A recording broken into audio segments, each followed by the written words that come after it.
to bring up the next panel. And his comments were off the record.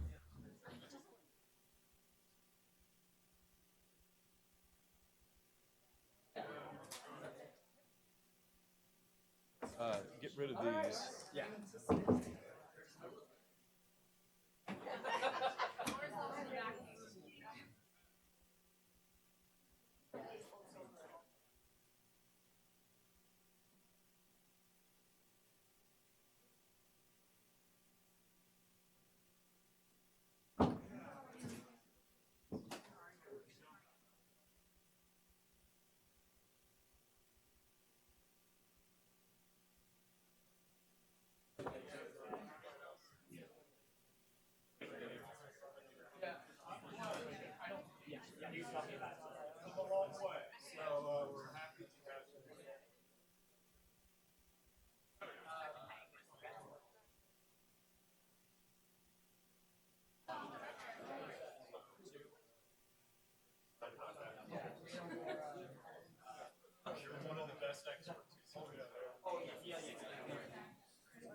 I'll go east. I mean, he has the I agree. So as I started figuring in general, she goes first. So I should just clarify.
Great, I've enjoyed it. Thank you so much. Have not enjoyed it. Yeah. It's really important. Oh, you better believe. You know what I wish I could do is I wish I could just like have the support to find a like way go and to, travel to like all of these places because stuff in the UK, stuff in France and Italy and Germany. I've read some Would Peter Mattis please report to the podium? Peter Mattis, please report to the podium. There's a panel that's waiting for you. Is there not another chair up here? Oh, there it is. Okay.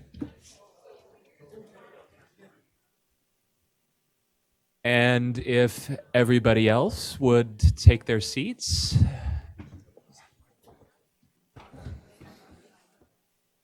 This is the moment you've all been waiting for, I know, not the Randy Shriver speech. All you folks in the back, I see you. I see you, Elsa. It's time to sit down. I see you, Brendan. It's time to sit down.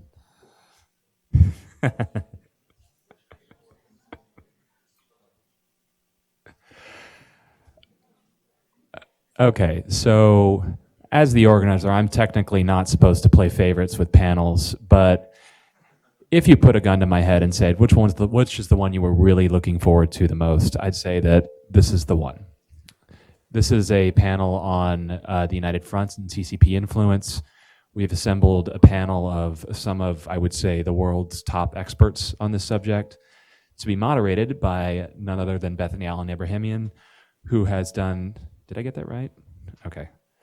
Who really has done on a good deal of the pioneering reporting on various aspects of CCP influence in the United States that hadn't really been talked a lot prior to her work. So I'm going to get out of the way and hand it over to her and let these folks get started. Thanks so much, Matt. It's great to be here, and I am also very excited about this panel. I mean, this is really an all-star panel today. So I'll just start with introductions of the panelists, and then I will ask them to give a short talk each, 5 to 10 minutes, no more than 15. And then I'll open it up to questions from the audience. So first, we'll start with Anne-Marie Brady. She comes to us from the University of Canterbury in New Zealand. She's a fluent Mandarin speaker. Her paper, Magic Weapons, which was published by the Wilson Center here in the US, where she is a global fellow, was hugely influential here in DC. It was very influential in my own work. And I think it's what really got the discussion started here among scholars and researchers and journalists and perhaps in the government as well, looking at specifically the United Front. If you haven't read Magic Weapons and you want to understand the United Front, I highly recommend it. It's available on the Wilson Center website. Next, we have Charles Parton. He's an associate fellow of the Royal United Services Institute. He spent 22 of his 37 years of diplomatic service working on China, Hong Kong, and Taiwan. And his final posting was to Beijing until 2016. Then we have Eastwood Zhong, who leads the Cyber Warfare and Information Security Division at the Institute for National Defense and Security Research, which is a research organization affiliated with Taiwan's Ministry of National Defense.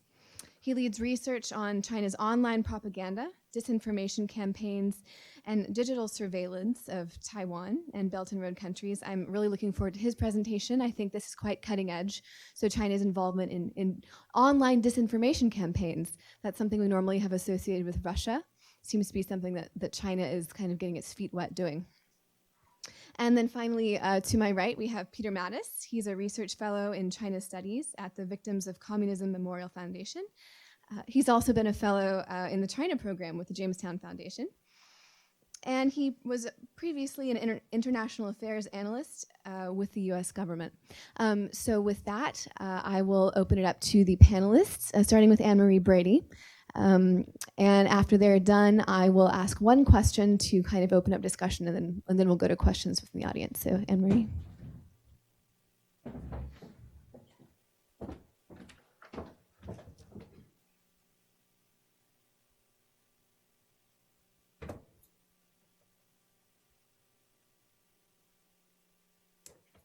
So, kia ora, everyone. Hello from New Zealand. It's hello in New Zealand, kia ora, tēnā koutou katoa. So I'm going to read you some Lenin, first of all. The title of my talk is called Exploit Every Rift, United Front Work After the 19th Party Congress.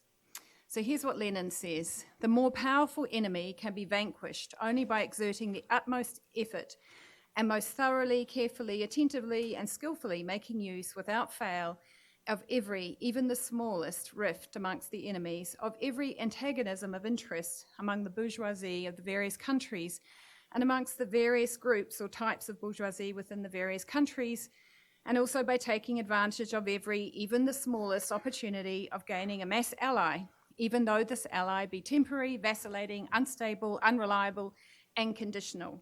Those who fail to understand this fail to understand even a particle of Marxism or of scientific modern socialism in general.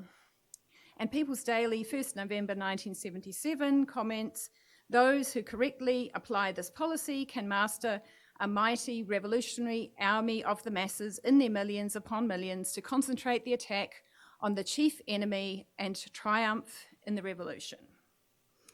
So this is the time to be going and reading these classic documents of understanding party affairs, because since coming to power in 2012, Xi Jinping has led a massive expansion of United Front work. This is a form of political warfare which the CCP has perfected over many decades.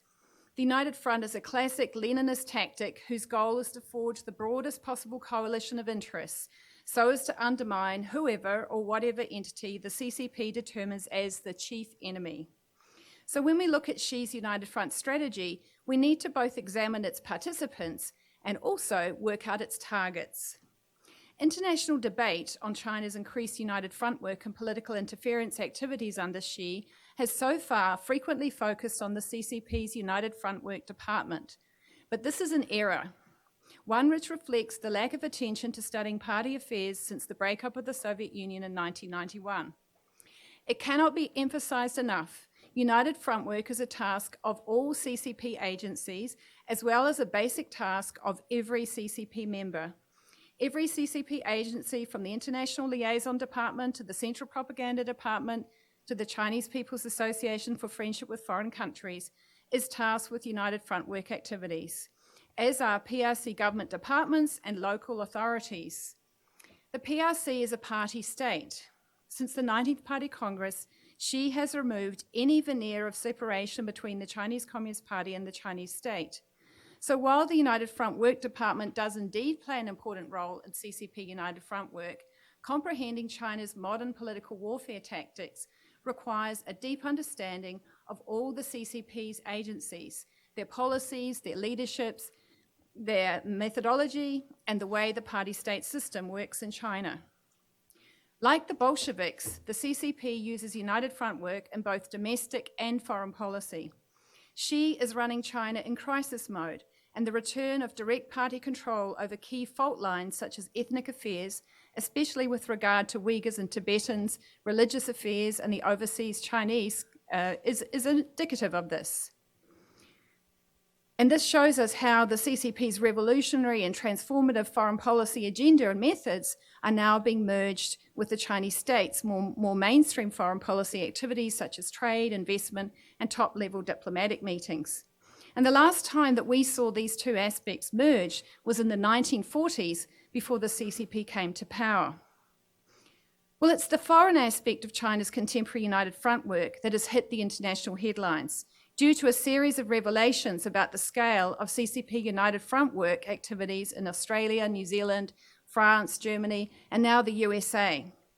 The post-1978 policies of the United States and other Western nations to engage with China on all fronts, while normalizing and ultimately downplaying the role of the CCP in Chinese politics, is eroding before our very eyes. Suddenly, Pekingology is back in favor, and many analysts are now scrambling to understand CCP policies and institutions. The CCP's United Front work aimed at the outside world has consolidated since the 19th Party Congress, carrying on trends established in the previous 5 years. And as I showed in my paper, Magic Weapons, which, by the way, was not published, it's not correct to say it was published on the website of the Wilson Centre. I put it up there. It's not actually yet published. It's part of a book project with the Taiwan Democracy Foundation that has not yet seen daylight. And my paper I felt was of public interest, so I decided not to wait to the book publication.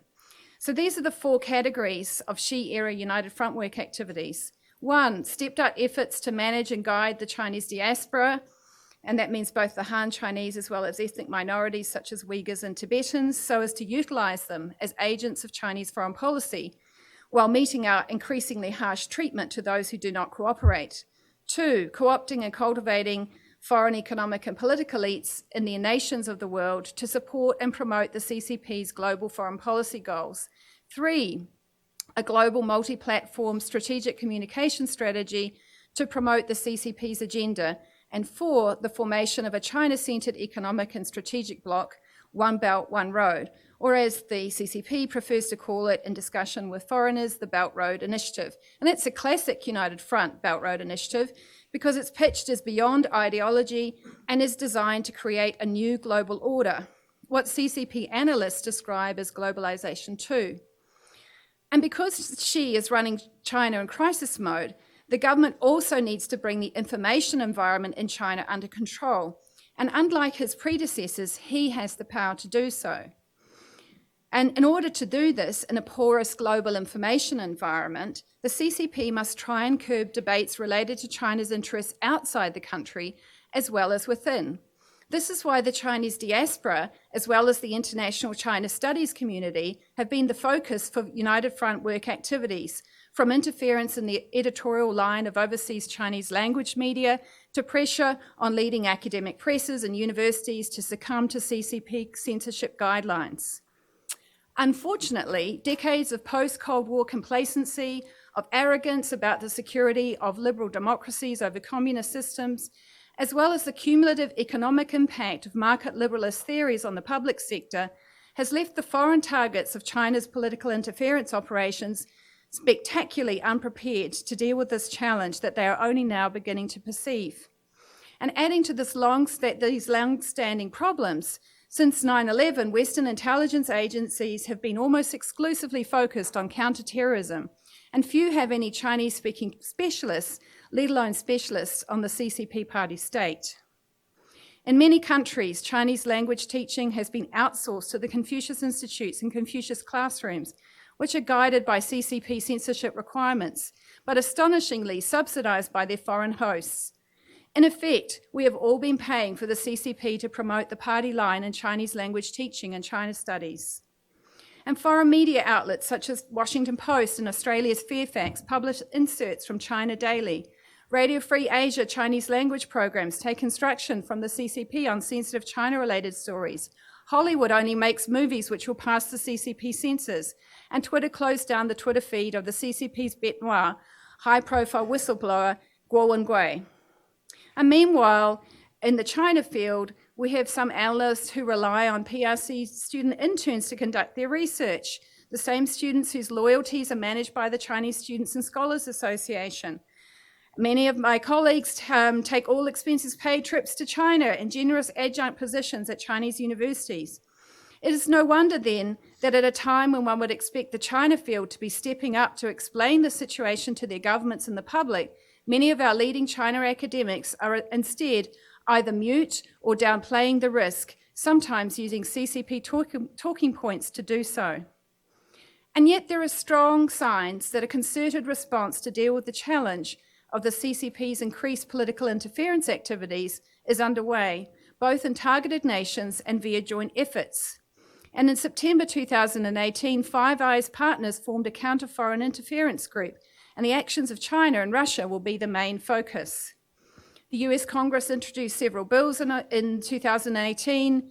The Australian government introduced some bills, and Canada is leading efforts to unite like-minded states via trade agreements. Well, one might have expected that the ever-growing international attention on China's United Front work would lead it to changing tactics and going underground. United Front work is traditionally covert, and it's the tactic of a weaker player. There have indeed been some attempts to disguise the origins of various China-related United Front organizations in the wake of the growing international interest, and a change in propaganda messaging aimed at the outside world on key topics such as One Belt, One Road, and the CCP's detention of 1 million or more Uyghurs and their children in detention centres and state orphanages. But overall, despite the continual exposure of CCP methods and activities in the last year, CCP United Front work aimed at the outside world has gone onto the offensive, fighting on all fronts. This indicates that the CCP leadership believes it is in a position of strength vis-à-vis the US, the EU, and other governments, and has no need to hide its efforts. The devolved powers and autonomy of multiple political entities within democratic political systems leaves many gaps for CCP United Front work to exploit. But as countries from Pakistan to Myanmar have found, more authoritarian political systems are not immune to CCP United Front work. And meanwhile, the actions of the Trump government are alienating allies and making it hard for their politicians to stand with the Trump administration and the United States, just at the very moment when the US has finally labelled China's political warfare as a strategic threat. So for reasons of time, I'm just going to summarise some of the things that China has done as part of this counter strategy. I'm going to highlight a couple of events which stand out as significant. In November 2017, the CCP International Liaison Department hosted a massive conference for political parties around the world. They called it CPC in Dialogue with World Political Parties High-Level Meeting. More than 600 delegates representing 300 political parties and political organisations from over 120 nations attended the meeting, including the Republican Party of the United States. Participants at the meeting signed an agreement called the Beijing Initiative, which announces the construction of a community of a shared future for mankind. The International Liaison Department now has such a prominent role in Xi-era United Front work that some commentators are calling it the new Comintern. In June 2018, the Chinese government signed a cooperation agreement with Russia on external propaganda. And within China, the government launched a campaign against foreign and Taiwan spies. In August 2018, the CCP Central Committee urged the Chinese compatriots, the 60 million ethnic Chinese living in countries outside China, the majority of them for centuries, if not decades, to, quote, remember the call from the party and the people, spread China's voice, support the country's development, safeguard national interests, promote Chinese culture, and make new contributions to fulfilling national rejuvenation. Rather than disguising its efforts to co-opt the Chinese diaspora and use them as a tool for CCP foreign policy, Xi's government has overturned the CCP's 1955 Bandung strategy of not asking the overseas Chinese community to take a political role, and it's now openly calling them to its aid.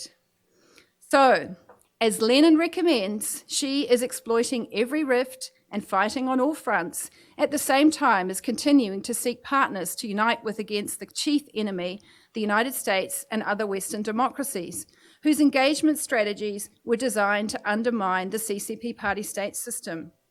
For Xi Jinping, the Western democracies represent the old era of the global order, which the 19th Party Congress has declared as officially over. So now is the time for governments to take a leaf out of the CCP playbook, to gather strengths and bide time, to unite with every force that can be united. In other words, our governments must develop internally focused, resilient strategies that will protect the integrity of their political processes and institutions, at the same time as partnering with like-minded states to form their own united front against the united front. Governments also must conduct their own in-depth investigations into CCP United Front work activities in their countries and devise a strategy to counteract them. And they particularly need to establish a genuine and a positive relationship with their ethnic Chinese populations and work with these communities to support them to become resilient and autonomous from CCP attempts to control them. It is time for our governments to face up to the impact of CCP political interference activities on the integrity of our political systems and make a correction in their relationships with China so that our own society's interests come first. And they should join forces and support other nations who are also experiencing these interference strategies. To paraphrase People's Daily, those who correctly apply this policy will be able to muster a powerful bloc of like-minded nations to defend against China's hostile and undermining attacks on the integrity of their political systems. And then, rather than a China-centered order, a multipolar order might bring about a genuine globalization too. Thank you.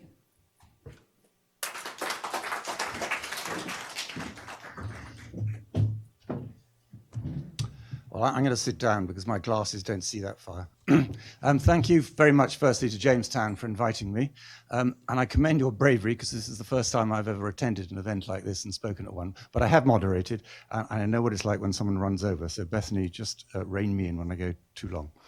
When it comes to interference and influence, I'm with Confucius on this one. In part of the Analects, he talks about the correctness of names, the importance of calling a spade is one translation.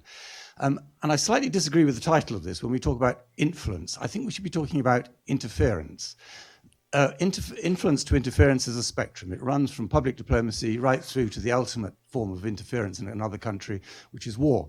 And some things are perfectly acceptable and we do them. Some things are tolerable, some things are intolerable, and some are definitely unacceptable. And I think that we should take the Australian Prime Minister Turnbull's definition of that, where he talks about influence activities which are covert, coercive, or corrupt. And I would add to that slightly one thing, just to say that if they have the potential to be either of those three things. And I think it's important to concentrate on the interference end of the scale rather than the whole one. Because, first of all, the Chinese will pick on the things that are less important and use those and amplify those and attack us for worrying about things that really aren't that serious. And secondly, we've got a constituency, certainly in Europe, to bring on board to let them know exactly what's going on. They don't know. Sometimes they don't want to know. And if we start, we must start with the things that really matter and which can bring the lesson home to them that action is really needed. You can then go on to things that are perhaps less important. what are the elements of Chinese interference in Europe? I was asked to write a paper on this at the beginning of the year, and I covered 7 areas: academia and think tanks, the press and publishing, freedom of speech and what I call on-street activity, freedom of public policy and politics, espionage, critical national infrastructure, and the spillover from the spread of Chinese software and hardware in terms of WeChat and Huawei handsets, as well as their differences of views on what actually constitutes internet sovereignty and internet governance.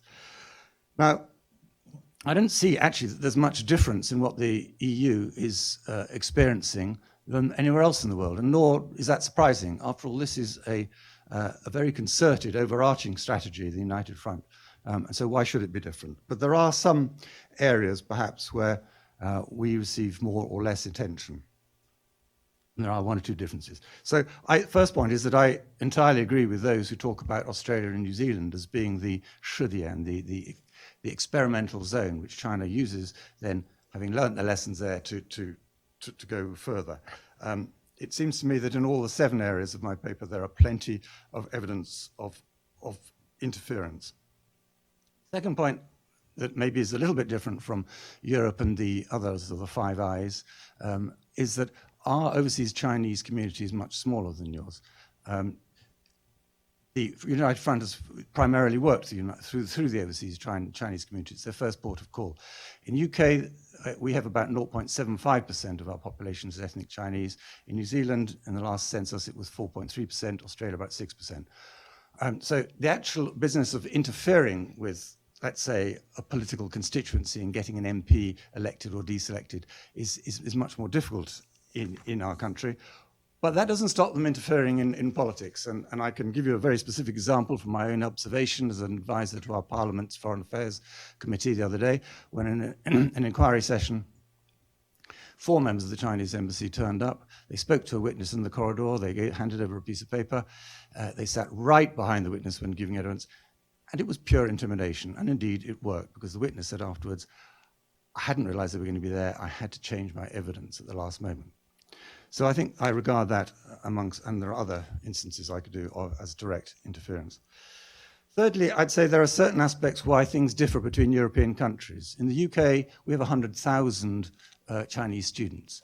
And if you remember, if you study these things, in 2015, when Xi Jinping had a big conference on the United Front, one of the 3 crucial groups was overseas returned students. They pay a lot of attention to him. We have more in UK than the rest of Europe put together, so that makes us an interesting target. And the self-censorship and other things in the academic world, Anne-Marie has alluded to, but I was at a lecture the other day in which the professor talked about censorship in China being only at the margins, far less interference in editorial line than through private newspaper proprietors as in the West, investigative journalism alive and well in China. Really? I have no idea whether he receives payment for his 3 posts in China. But I do think, and academics may disagree with me, but I do think there should be a register of academics' interests, just as we in the political world have to register our financial interests. Fourthly, cyber attacks and espionage. Obviously, the United States, by far the biggest victim of this, but I don't think you should forget that we too in Europe and our companies have been very much subjected to this. And espionage, when I was working in China, on China some years ago, the threat wasn't that great. I actually had very vivid evidence of how it had grown during my last 5 years in Beijing at the European delegation, when 3 of our interns were approached very clearly to spy for China. They don't have much information, so I presume this must have been a long-term attempt to recruit people for the future, because often these interns went off to join their country's foreign ministries, and in this case all 3 were German, so an important country. But in Europe, we don't have a great deal of experience in our security services, and we don't have a great deal of knowledge, and we're thoroughly pressed by the terrorism, so it becomes quite difficult to study this. Fifthly, in our countries, critical national infrastructure is a very important issue, in my view, very, very important. Europe, I think, is seen as vulnerable and acquiescent in this, and the primary motive may well be commercial, but really are we not taking an enormous risk by putting some of our power grids, which can be turned off, in Chinese hands? And in what I think is probably the most egregious case is the allowing of Huawei into our telecommunication systems in the UK, let alone that we have a £70 million facility for detecting whether there are any bugs put in our telephone systems. There have been evidence that there have been odd goings-on that have been in the press. But it's an awful lot easier to hide a needle in a haystack than it is to find one. And do you really believe that Huawei won't tap some of its employees on the shoulder and say, could we just have those databases, all that information on metadata? I'm sorry, I just think that in terms of Five Eyes Alliance, pressure should be put on my country to behave when it comes to Huawei. And I shall probably get into real trouble for saying that, but never mind. And sixthly, this spillover. This is a question, if you use WeChat, if you use Huawei handsets, you are vulnerable to having all that data collected. And with China building domestically, it's what I, in deference to Anne-Marie, have called the fourth magic weapon as opposed to the third magic weapon. This alliance of big data, artificial intelligence, recognition systems and repression systems. All this information can be collected and an awful lot can be done, either in terms of targeting individuals or learning about a country's security measures. So I think that I've given you a bit of a bleak picture. I should say, actually, the sixth area, hardly anyone is looking at this yet. I take my hat off to the Australians who've banned their military from using both WeChat, I think, and handsets made by Huawei. But in Europe, we're way behind on this. Do I have time just to make a couple of more quick points? Yeah? Mission, right. What makes a difference between countries in Europe? We're 28 countries in the EU, shortly to be 27. First of all, perhaps the size of your economy and the way you are. Germany runs a surplus with China. I think they can be more robust in their reactions. The UK, well, we'll see what happens post-Brexit, but some of the smaller EU countries, you'll have heard of 16+1, it becomes very difficult for some of them to resist or want to resist. And we heard this morning from Dr. Willy about CFC and how one of their people is actually the Chinese, is an advisor to the head of the Czech government. So it depends very much on the nature of the country, the degree, I think. It depends on the vanity of leaders. Anne-Marie rightly talked about the World Political Parties Forum. If you've ever wondered why Xi Jinping and the top leaders spend so much time talking to minor political figures, it's because they want to stroke their vanity and ensure that they don't oppose China's plans. Sometimes it's through perceived interest and support. Hungary might be Exhibit A here. I mean, Prime Minister Orban has stated that he'll turn more to China if the EU continues to attack his form of governance. Finally, I think China very much pushes and sees what happens. With countries like the Middle East and elsewhere in Africa, it's been much more forward-leaning. Recently, it told a number of countries in the Middle East, Ecuador and others, Taiwan, could you kindly take away their diplomatic plates and other forms of recognition? It asked Nigeria to move its consulate from Abuja to Lagos. In South Africa, very recently, a professor was told quite specifically he was not going to get any more visas until he stopped discussing in his university Taiwan, Tibet, Xinjiang, and the Cultural Revolution. I don't think that would happen yet in the UK, but it happens where they think they can get away with it. And in that respect, and I'll end with one tiny little anecdote, which I don't think I'm breaking the confidence of my employers in the Parliament, because The Economist alluded to this recently in an article. Of late, a delegation from the Parliament Select Committee studying China was told that one of its members would not be given a visa because of his past relationship with Taiwan, which was considered too intimate.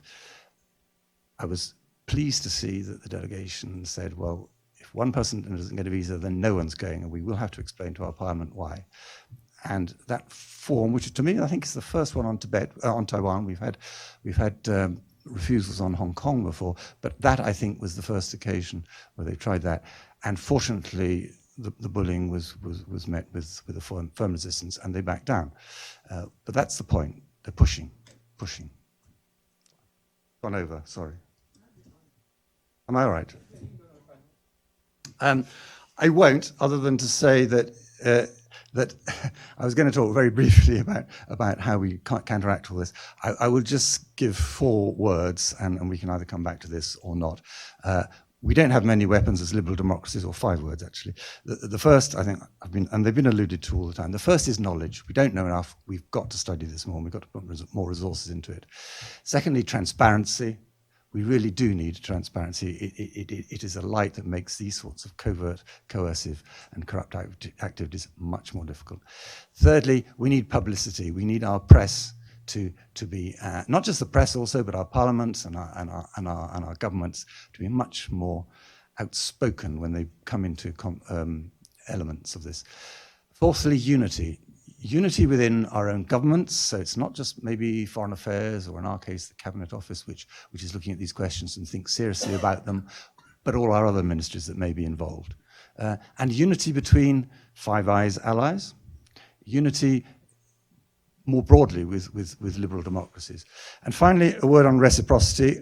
We're all for reciprocity in many, many fields. In this field, yes, absolutely, but we have to be very careful to ensure that in trying to impose reciprocity, we do not harm those values which are the basis of our society.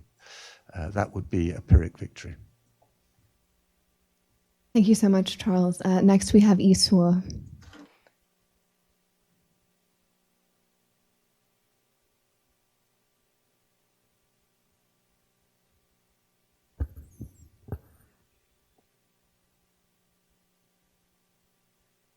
Let me begin by expressing my gratitude for having me here today. Really appreciate it. I'm working in a newly established think tank, the Institute for National Defense and Security Research, fully sponsored by Taiwan's Ministry of National Defense, and under the direct guidance of National Security Council at the Presidential Office.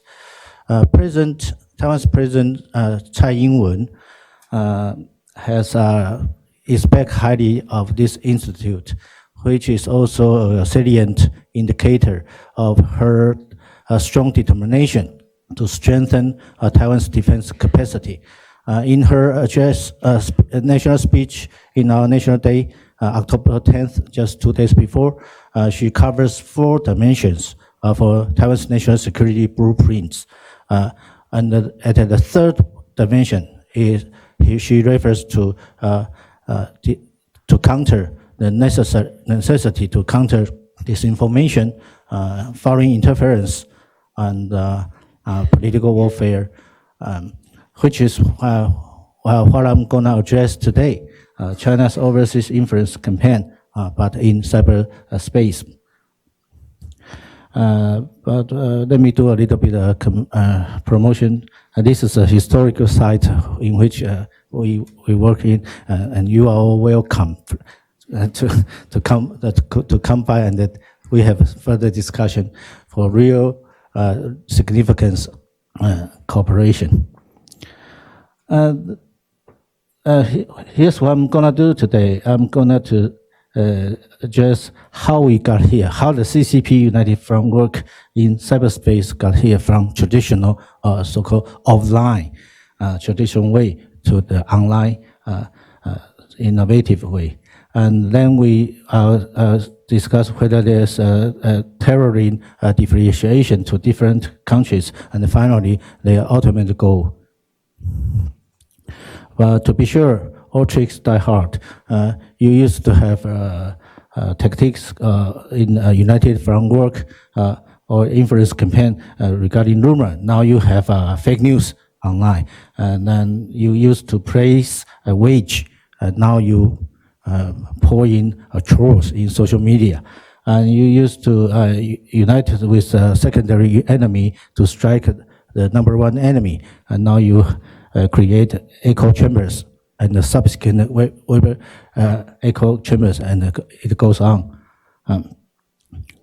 And for now, the Chinese United Front strategy towards Taiwan, they have targeted 10 groups according to our national security sector. And among them, political parties, temples, and students in particular hit the news headlines in recent years. And there's the old school divide and rule, only this time applied to tourism. Beijing has advised Chinese tourists to only go to the cities and the counties ruled by the blue camp, so-called KMT, blue camp politicians. And there's a deterrence strategy, but this time it's a dual deterrence. The Chinese recent exposure of the real identity of Taiwan's military intelligence officers who try to recruit Chinese students who study in Taiwan to work for Taiwan's intelligence apparatus has created the deterrence effect on the one hand, to deter Chinese students in Taiwan from working for Taiwan's intelligence apparatus, and on the other hand, to deter Taiwanese students studying in mainland China to work for Taiwan's intelligence apparatus. But united from work in traditional ways there are three features: covert, corruption, coercion. Could also apply to the online united from work or influence campaign, and also the old school tainted or framing tactics could also apply. This time, my institute is the victim. In June, there's a news report that my institute, INTSR, proposed Taiwan can lend Taiping Island in South China Sea to U.S. military for the military bases. This is kind of a try to, this has raised eyebrows for many, including all of us in the INDSR, because this kind of fake news is trying to paint it up my institution as, for one, pen green, the ruling party institution, but in fact we are non-partisan. And number two, to paint it us as a pro-independence, because this is kind of rendering our territory sovereignty to a foreign government. Neither of that is true, and I guarantee to you 100% this is a disinformation, a fake news. So they have used this kind of online disinformation to create more political ramifications. But how the technology applications in this influence campaign online, they kind of have a roadmap, follows the development of the technology. It will start with the urbanization, because you have to have a lot of smart city building with a lot of sensors embedded. And then you have Internet of Things and a lot of flow of data. So there's big data analytics. Then you use cloud computing, and then the deep learning, the initial stage of the artificial intelligence, AI. And all of that would come back and reinforce their social control. And they have created the social credit system to accredit their own nationals and citizens. And what does this have to do with United Front? Because you have to have a deep knowledge, domain knowledge base to have the appropriate algorithm to have those AI or some fancy technology to enable to boost your United Front work online. And like this one, you have to have a deep understanding and a very nuanced knowledge regarding the division, the partisan division in Taiwan. And so that's why China has to have a different strategy, but they do this step by step. First, the baseline is the Chinese national, then Taiwan and the overseas Chinese, because from Chinese perspective. They are all Chinese with a similar cultural background. But the beauty of studying Taiwan and the overseas Chinese is that you can have a comparison between people in authoritarian regime and people in democratic regime.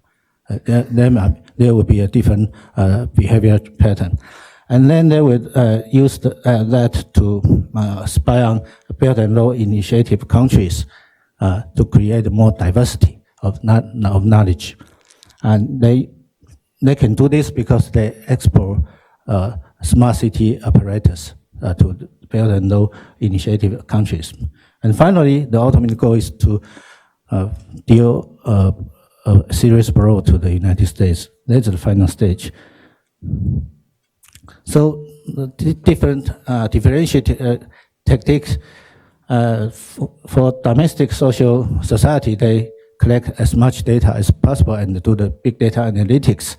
And for Taiwan and overseas Chinese, they have to have the profiling as detailed as possible to differentiate and to generate enough data and enough knowledge, not just data. And they use Taiwan as a testing ground for their new techniques. And then they have use the employment of a smart city project to spy on Belt and Road Initiative countries. For now, they just initiate cyber espionage.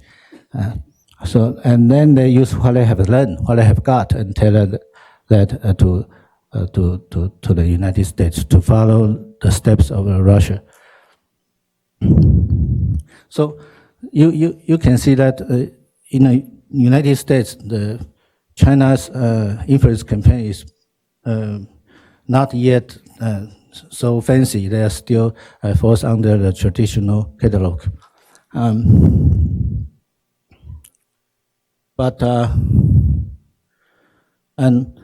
China will use the advanced technology and use Taiwan as a testing ground to initiate cyber espionage in Belt and Road Initiative country. And then they would try to proceed with political warfare, the influence campaign, still use Taiwan as a testing ground, and maybe to prepare for the future intervention in the Belt and Road Initiative countries.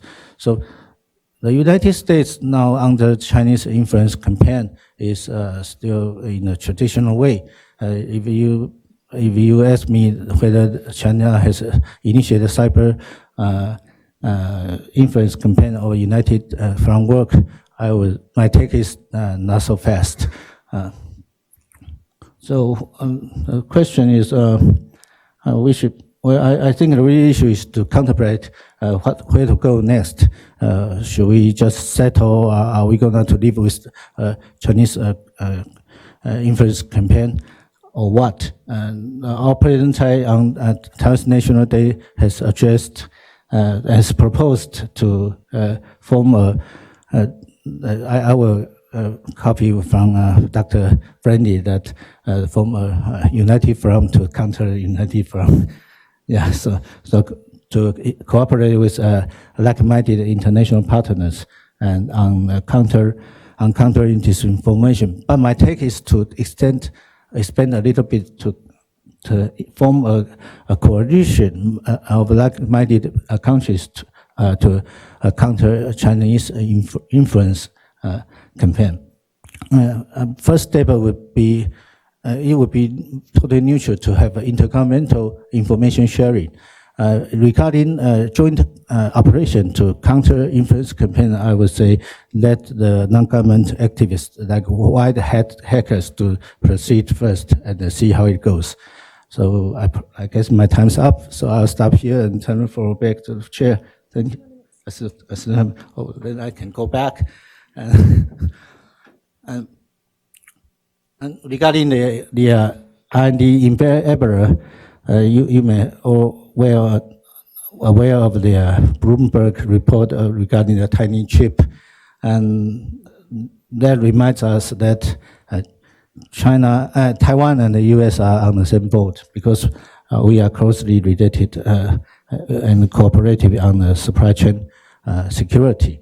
So that's our take, and the stance of our newly established cyber commander, General Ma In-han, has stated that we would not confirm whether this is true or not, but if this report is true, then it would be a shakeup to the relocation of the global supply chain.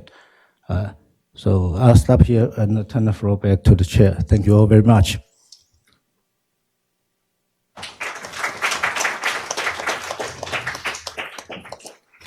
And our final panelist is Peter Mattis, and he is going to talk about the structure of the CCP and perhaps some other topics. So, thank you very much for having me here again.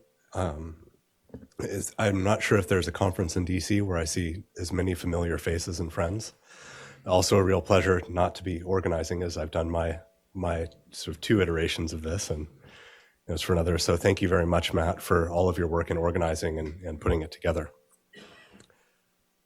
I would disagree as an American only slightly with Anne-Marie and Charlie about Australia and New Zealand leading the way. When you look at what's happened in the United States, you can see the presence of the United Front system going back really to, well, let's just say July 1971, and a number of other sort of issues that the FBI was actually focused much more on United Front activities in the 50s and 60s, according to some of the declassified reports, than they were on the presence of the intelligence services, because that was what they could see, and the intelligence services were not something that they had really found. Since I've been given the role of kind of cleaning up at the end of a panel, it struck me that Anne-Marie and Charlie made 2 very important points, which was we have a low level of knowledge about what this system is and how it functions. And so I'm going to paint sort of a kind of a preliminary sketch of what it looks like and how to begin understanding its organization. So start with sort of what I think are 4 simple points at this. The first is that the resources of the United Front system, or the influence building system within the party, are very difficult to overestimate. When you see hiring notices from the last few years, you see, we're looking for 15,000 people, we're looking for 6,000 people to join the United Front work departments in various places. On top of this, you see people who are on the fringes of the party but who have benefited dramatically from it, like certain Australian billionaires or certain Hong Kong billionaires. And they're putting money into this system that's not being accounted for in party budgets or state council budgets. So how do you know that, say, the 200,000 that was given to John Ash at the UN General Assembly, that's money that doesn't come out of the official budget, because you can trace it back to the businessman who's a part of the system.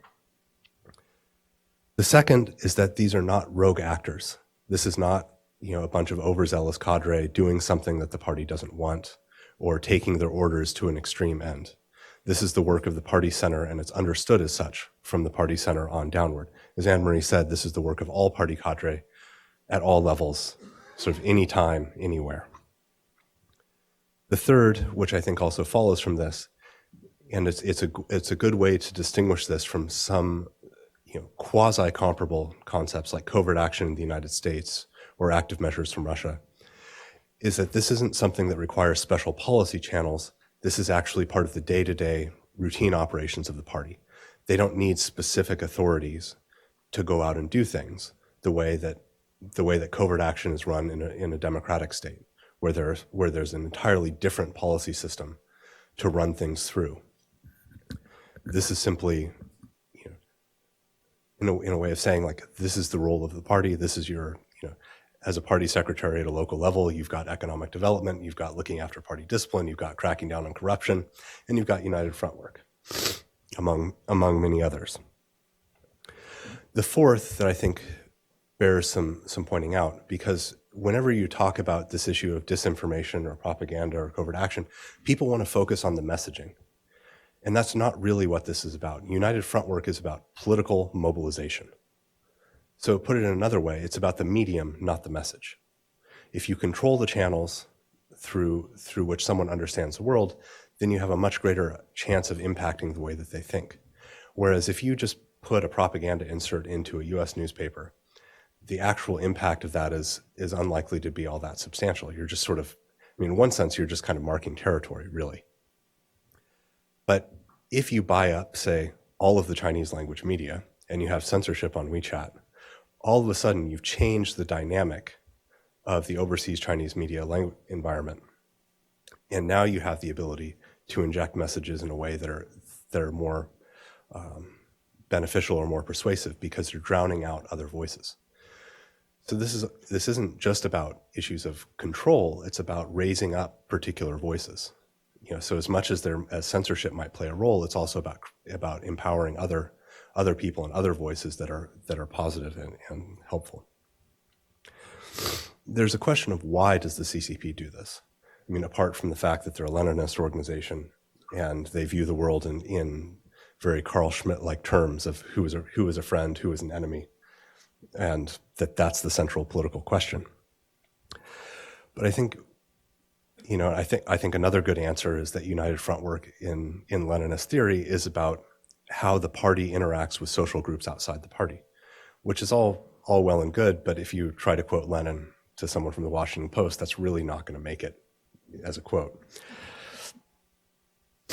So I think the more the more empirically supportable position for where the CCP is today, not simply the mindset, but in terms of what you can see in PRC documents or CCP documents, is the concept of security. And I'd encourage you all to read the Articles 2 and 3 of the National Security Law passed a couple of years ago, because security is defined by the absence of threat. Now think about that, the absence of threat. When you look at what is in a national security strategy, Australia's foreign policy white paper, any of the other ways that security is defined in a democratic state, security is defined almost always by our ability to manage threat and our ability to be resilient in the aftermath of a catastrophe. But the absence of threat, and it's not just the absence of threat, it's the absence of threat to anything, to the CCP's ability to govern the PRC. Think about that. Anything that affects the ability to govern. Well, when you look at document number 9 that leaked out in 2013, some of those things that threaten the CCP's ability to rule include the rule of law, academic freedom, civil society, a free press, and that means that in some sense, simply the existence of democratic states outside the PRC with a strong and independent government is something that is potentially dangerous. And the absence of threat, I think, pushes the CCP towards thinking about preemption and, in a sense, a preemption in the world of ideas. That instead of, say, US power or democratic power being used to pressure China or something else, you want to shift people's mindset from even entertaining that question. And that's a difficult thing to do, but you can see in some ways where they may have had some success in places where they've clearly had none because of a willingness to push back. So lastly, I'll turn to a little bit of the structure. I think it's worth thinking about the influence building system. It's not just United Front, but that's a good euphemistic word to kind of start with and drill down and then realize that you have to expand. The first is the leadership level, the second is the party organizations, and the third is the state council ministries. At the leadership level, you have a Politburo Standing Committee member, a vice premier who doesn't seem to have an official portfolio, although she shows up at education and cultural events. Third is the chief of the United Front Work Department, and the fourth is the chief of the propaganda department. Now, that's one Politburo Standing Committee member and 3 Politburo members. If there's any area of party policy that has 4 Politburo members on it, the only one that I can think of possibly having that is economic policy. And that's going to depend a lot on how you want to count people and the different roles. So when I say this is the work of the party center, this is what I mean. There's possibly one other issue area at the Politburo level that has as many people directly involved. What's interesting is that we've overlooked some of these people, I think, because of questions that haven't been asked. If you look over the last 30 years, the head of the United Front Work Department and the head of the Propaganda Department have been consistently on the Central Secretariat. That's the body that actually makes decisions on a day-to-day basis. So again, these are people and organs that are actually locked into the fundamental decision-making process of the party on a day-to-day basis. The Politburo is too big and too geographically dispersed to actually be a governing organization. So a lot of what has to take place ends up coming through the Secretariat. And they don't make big policy decisions shifting it from one thing to another, but in terms of the implementation, it is part of their day-to-day work. And that goes back to that point of simply saying, this is a routine part of the party's work, not a special subset of it. The party organizations that are involved include the United Front Work Department, which is quite, if you say the UFWD, you're really talking about the central one. But it's at every level of party committees, and strikingly, some party committees within businesses are supposed to have a United Front Work Department attached to them.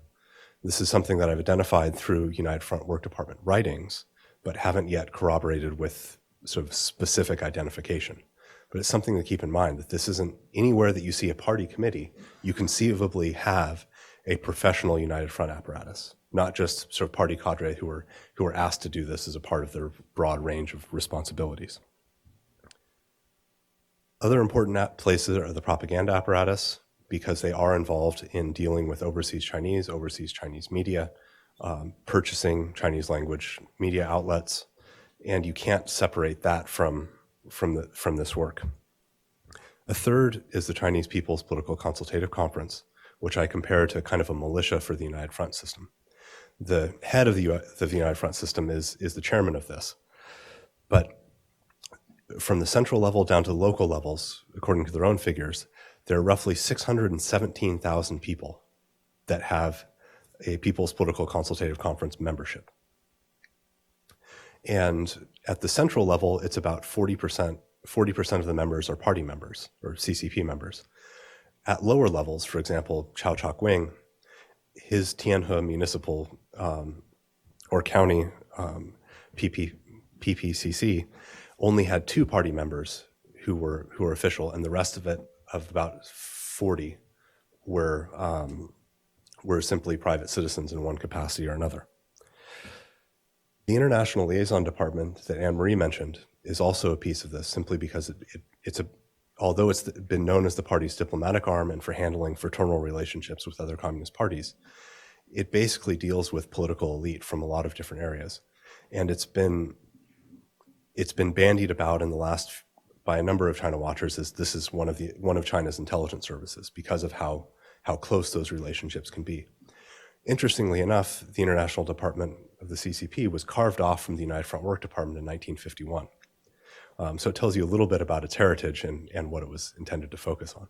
United Front Work has as much domestically as it does internationally, so it makes sense to have an organ that's focused specifically on the international component. The final level here are the ministries under the State Council. And this is where it gets a little bit interesting, because it's not that the Ministry of Education or the Ministry of Foreign Affairs or the Ministry of State Security don't have roles in this kind of work. It's just that they are subordinate to the party organs.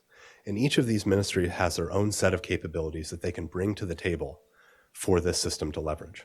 So my entry into looking at this ended up being through the Ministry of State Security and trying to understand what a couple of different organizations did, because they didn't seem to be doing work for the MSS.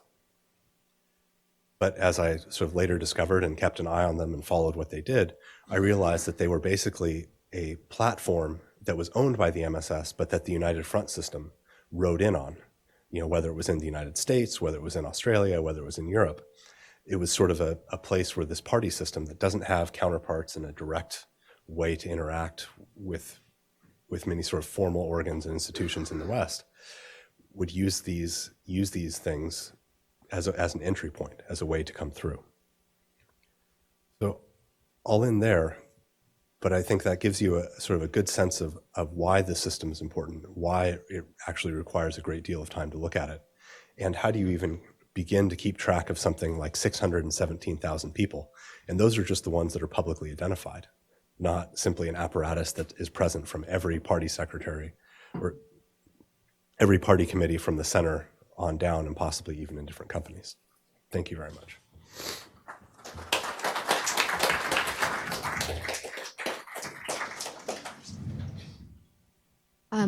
Thanks so much to all the panelists for those really insightful presentations. I'm just going to ask one question to get things started and then open it up.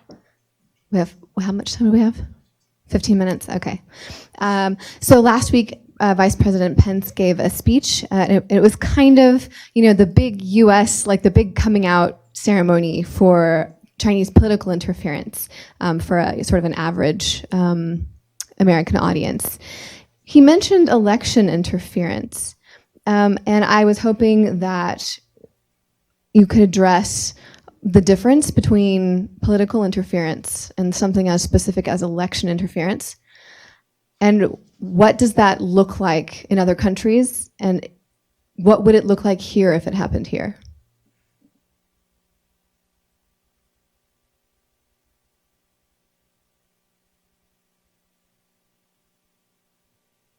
For Brit to comment on American politics seems a very unfair question.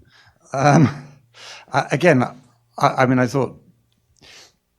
think it's absolutely right that influence is given a lot of publicity. We need to know about it. We need to know how it works. I still believe that we should put far more emphasis on interference. And to me, if China directs its propaganda towards certain American farmers, soybean growers, or whatever, well, that's good politics. I'm sorry, but that's an awful lot different from covertly or coercively getting businessmen to subsidize certain activities or ensure that turnout in a certain constituency leads to someone who's going to push a pro-China agenda. So yes, of course these things are happening all around the world. I think they happen in places, perhaps in the smaller places, but I really can't comment on what the dangers are in the States. I know very little about your politics. Anne-Marie, you'd written some about block voting in New Zealand. Would you consider that a form of election interference? Well, what I'd actually like to highlight is I always start with what the party says it intends to do. I think that's really important, rather than us speculating and describing things that we perceive. I like to start with what the party actually says it intends to do. So one of the bullet points I listed in the Magic Weapons paper was a policy to encourage the overseas Chinese community to get more political, to put up more political candidates, which of course is a great thing.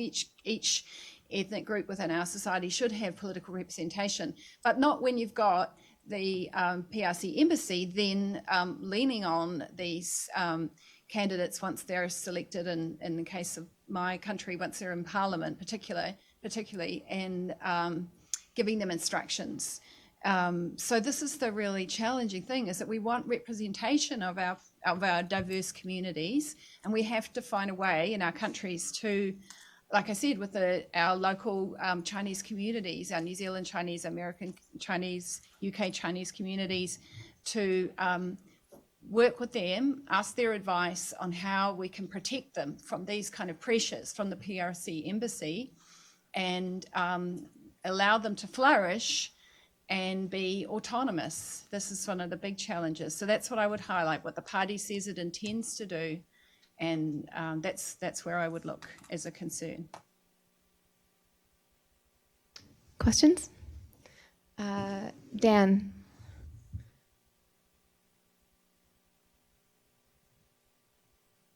Thank you. Dan Gare, I'm an independent researcher. I just recently completed my PhD looking at China's securitization of Hong Kong. So my question is for Dr. Zhong. So with China's underneath Xi Jinping's rollback of one country, two systems in Hong Kong and the crackdown there has been accompanied by this United Front narrative of Hong Kong independence threat. And more recently, over the last couple of years, China has conflated a Hong Kong independence threat with a Taiwan independence threat. It seems like that the Taiwan and the Hong Kong United Front strategic messaging seems to be combining. And along with that, we see the emergence of non-state, quote unquote, security actors like the China Unification Promotion Party, which seems to be a crossover of a political pro-CCP party, organized crime, and United Front. I would be interested in your opinions about how you see Hong Kong, Taiwan targets as from the United Front. Thank you.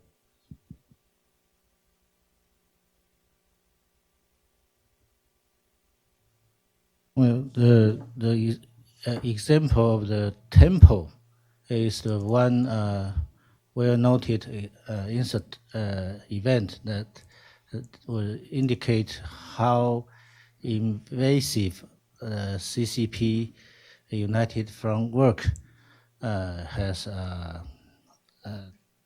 rooted deeply in Taiwanese society.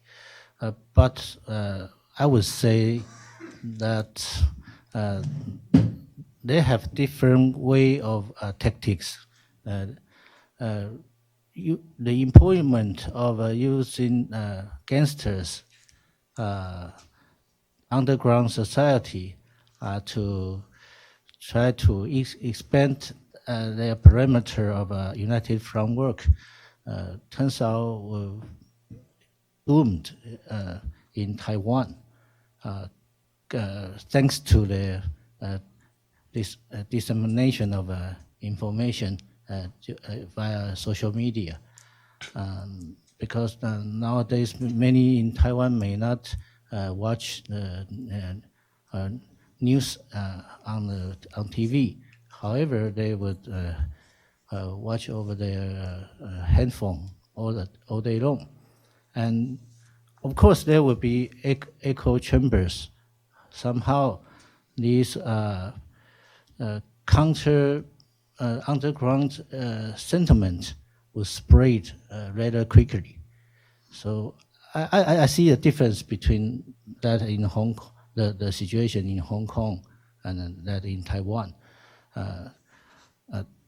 Thanks to there's a division of Taiwan Strait, the geographic advantage Taiwan owns vis-a-vis Hong Kong, that we still have our own military, we have our own currency, all symbols of sovereignty.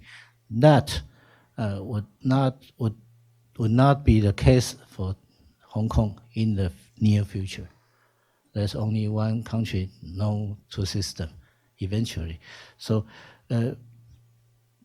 but that brings forth a puzzle. Why would the CCP still make such a fuss, devote so much energy to take advantage of the Hong Kongese underground society, which means they fail in other fronts.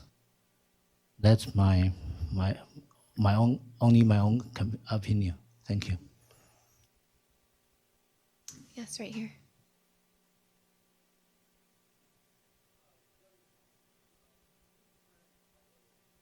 A lot of people think that, well, China just produces things for cheap, we benefit from it, so you guys are kind of overdoing it. And since this is sort of a war of propaganda or marketing, do you think that's a serious concern? And then what would you recommend to basically better counteract what the United Front is doing?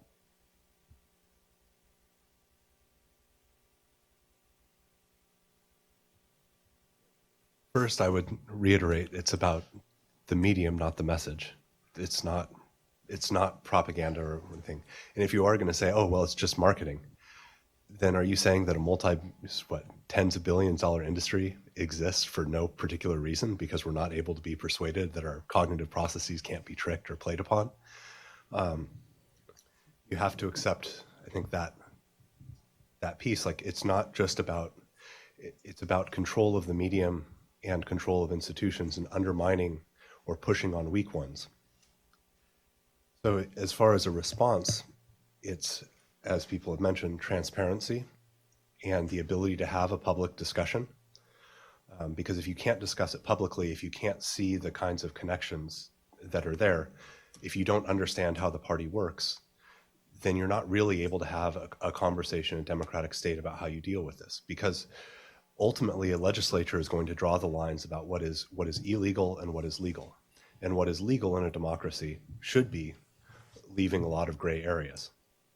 And in dealing with those gray areas of engaging with the party or the PRC, there's going to be room for managing the risks more appropriately. There's going to be room for a public discussion about, well, perhaps doing research for the PLA is not something that our science department should be doing, but it's okay to be doing research on, perhaps these sort of basic biological things. You can't get there if you don't have transparency and the knowledge level to have a basic conversation about the PRC and the CCP that we're dealing with. I just add to that. I do think we need to be balanced, if that's what's behind your question, and therefore make sure that we, as I say, only go on the things that are really important to us. We have, particularly in Europe, we've got to get on with China. It's important to do so, but it's got to be a mature and balanced relationship. So, some things go well beyond the sort of position that you were adopting there. I talked about Huawei. Do you really want to give another country the ability to look very, very deeply at your citizens in the present and possibly to cut off your telecommunications at a time of crisis? It's just not a sensible idea. And in terms of values, I mean, I could give a number of illustrations. I've given a few, but there's a guy who's very connected with our politics who set up a thing called Hong Kong Watch, and he's been quite open about the the personal threats that he, a British citizen, born and bred in Britain, has received. And they've, both to him, later to all the people in his street, they all received the same letters from Hong Kong, and later even his mother. Someone researched where his mother lived and sent a thing saying, make sure your son Ben behaves because he's crossing the line and he's in deep trouble. So tell him to stop all this. Absolute threats. That's a real attack on our values in society. What goes on in terms of, Anne-Marie was talking about, in terms of freedom of academic freedom. These are just basic to our society, and it's upon which our society is built. I'm afraid those sorts of things, they're offside. We have to stop them. Okay, so we have just about 4 minutes left. So Matt, did you want to ask a question? Then we'll have time for one more. So I'll go ahead and choose the second questioner and let you go first. So right here. Yeah, yes. and I'm sorry to everybody else. I'm going to take organizer's prerogative because there is a question I want to put to this panel. I'd like to play devil's advocate a little bit, and I'd like to hear what you guys think. An argument is made, and this came up a lot in Australia, actually, during the debate over CCP influence and interference there. The question would be, how are many, not all, but how are many of these activities different from what the United States does, for example, in its relationship with Australia? One example that is frequently cited is the think tank ASPI in Australia, which does get, I think, some or actually a rather large proportion of its funding from American defense contractors, and has been very vocal in putting forth research to try to, some would say educate, some would say push a narrative about the CCP's involvement in Australia. Another example, Charlie, you asked the question of, do you want to give a country the ability to look very deeply inside of your networks to look at the information of your citizens? And this is a capability that in some cases the NSA does have. using American manufactured equipment or via PRISM, the revelations that came out during the Edward Snowden scandal. So I want to put this to you guys as what I hope is a tough question, so that perhaps, if there are differences, and I hope there are, between this and what the United Front does, we can discuss what those may be. And if you can maybe go ahead and pass the microphone. Hi, my name is Jordan Link. I work with the China-Africa Research Initiative down at SAIS. I was wondering if anyone's able to identify any of these influence or interference, like specific examples in Africa. Thank you.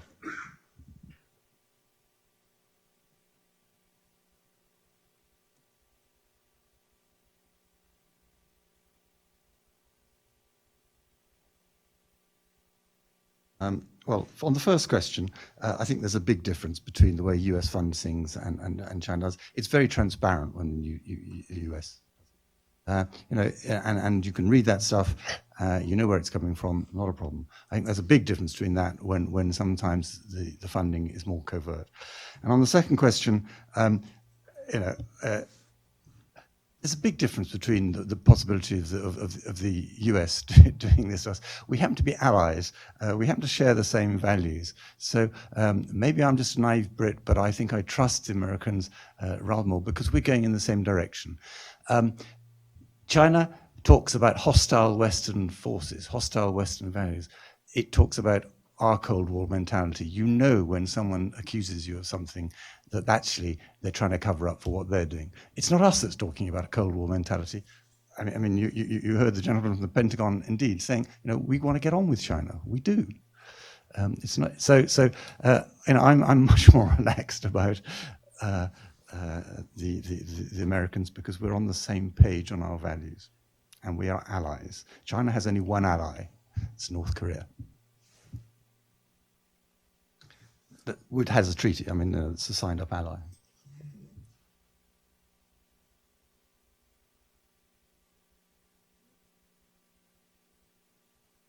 Take the second question first from Matt. What else? The third one be simply because I don't know the examples in Africa, so I can't focus my time on the U.S. Western democracies. Yeah, well, Charlie has one evidently. Second, telecom basically is about choosing who you're vulnerable to. That's simple. Normal telecom companies do things all the time that push the envelope or the bounds of propriety. And so ultimately it depends which country are you going to be vulnerable to. Say a Finland or a Sweden, or is it the PRC? And if we don't see distinctions between, say, those three countries, I wonder what kind of things that you're looking at. As far as what is the difference between the US and the PRC, even State Department funding and public diplomacy is relatively open about where it goes, the people that it supports. It's only where there is a sort of personal vulnerability and personal threat that is very clear and convincing that State Department money sort of goes down below the radar. There's not the same kind of interaction or tapping between businessmen on the fringes of the system, of the CCP system or the US system, to sort of put money into these different projects and ideas. So as Charlie said, simply the biggest difference is how open it is. Also, there are not the same kinds of threats that were delivered to, say, Ben Anderson or to Falun Gong members in the United States when they protest. That those things are not there. The U.S. Embassy, the Marine Guards at the U.S. Embassy in Canberra, for example, are not going to wander down the street and beat up some protesters.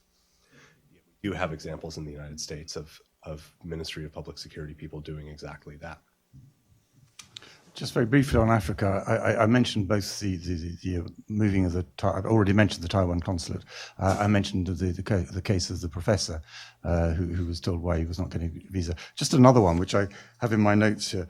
I'm quoting here. Last week, I decided to dedicate my weekly column in a South African newspaper to discussing the persecution of more than 1 million Uyghur Muslims in China's Xinjiang province. The column looked at the discrimination suffered by the Turkic Muslim community and the inability of the more than 40 African leaders in Beijing for a historic China-Africa forum to seek clarity from their host. No more than a few hours after the piece was published by newspapers belonging to independent media, South Africa's second largest media group, I was told the column would not be uploaded online.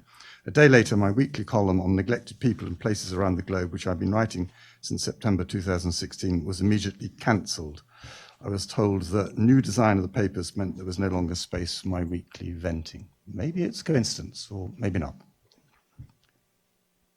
I'll just add something briefly to that on the media thing. So basically, China's approach on the African continent is to build the media space and to own it from the very beginning.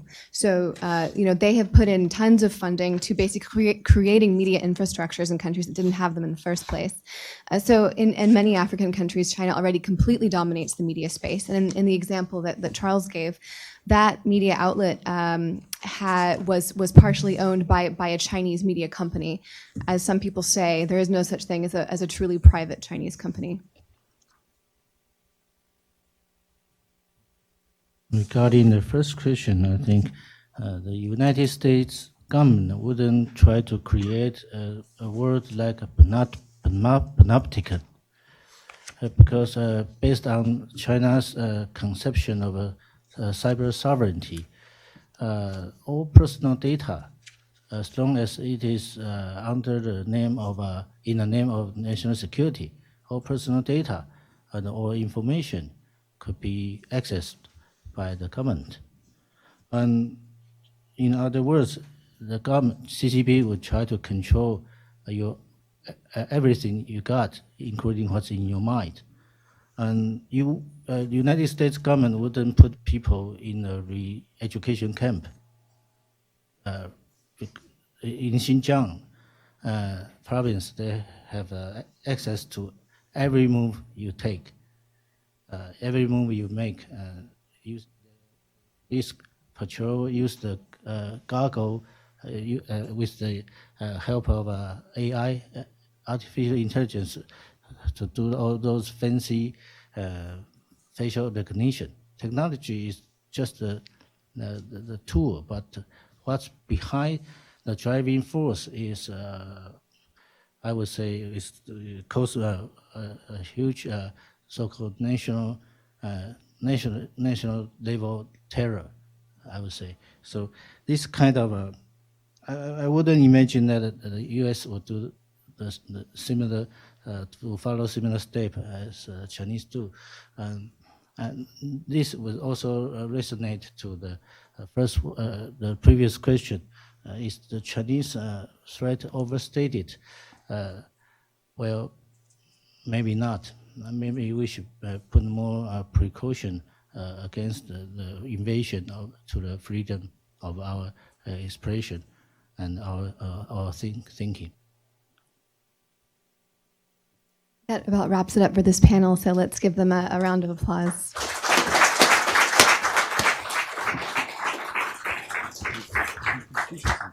Thank you all. That was excellent. We're a little tiny bit behind schedule, so instead of a 15-minute break now, we'll take a 10-minute break, and we will return with the final panel of the day.